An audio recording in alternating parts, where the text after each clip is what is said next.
Hello everyone. Next topic is queue data structure. Let's understand this with real world example. Suppose there is a coffee shop and there are 4 slots. Initially the slots are empty and then A comes and stand in the front of the coffee shop. Then B comes, then he stands after A.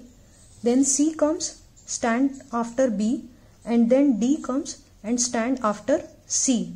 They all are standing like a queue. Okay, then when she will get her coffee, she left the shop. That means she comes first in the coffee shop and left the coffee shop first. Now suppose these are data. Okay, so they are entering from this side. That means the data is inserting from this side and they are going out of the shop from this side. That means insertion of the data takes place from one end and deletion of the data takes place from another end. Okay, so suppose let's say this is the insertion end. Insertion end and this is deletion end. Okay. In queue, insertion end is known as rear and deletion end is known as front. Okay. In stack, there is only one end. From only one end, we will insert the data and delete the data. One on top of top end. From the top, we insert and delete both. But in queue data structure, we are inserting the data from the one end. That end is known as rear end, and we are deleting the data from one end. That is known as front end. Also, queue follows a particular order, that is first in, first out, FIFO. That means she comes in the coffee shop first and she left the coffee shop first. First in, first out.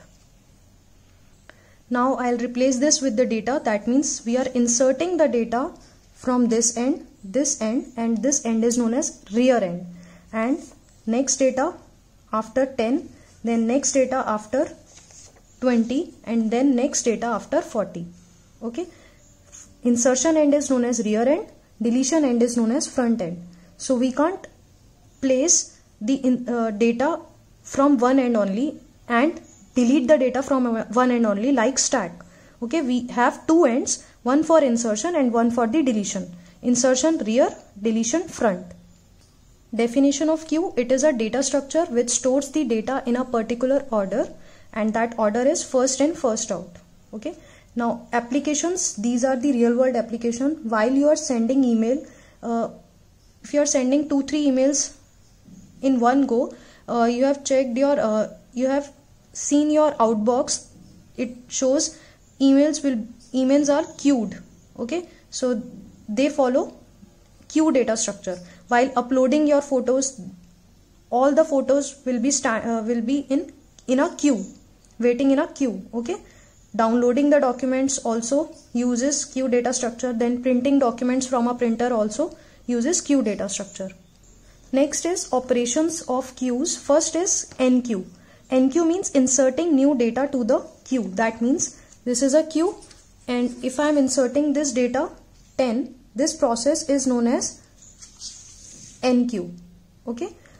Dequeue operation means delete a data from the queue. That means if I am deleting this data 10, this process is known as dequeue.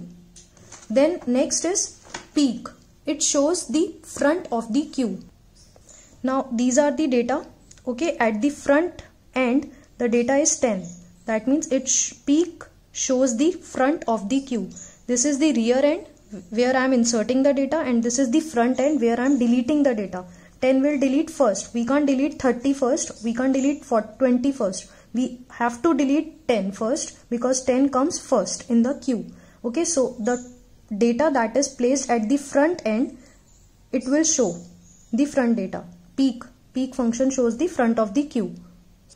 Next is full. It checks the queue is full or not. If it is full, then it will return true because it is a boolean operation. Then is empty checks if the queue is empty, and display, it will display all the elements in the queue. Okay, jitne bhi elements honge, it will display. So this is the brief introduction about queue data structure. Thank you so much everyone.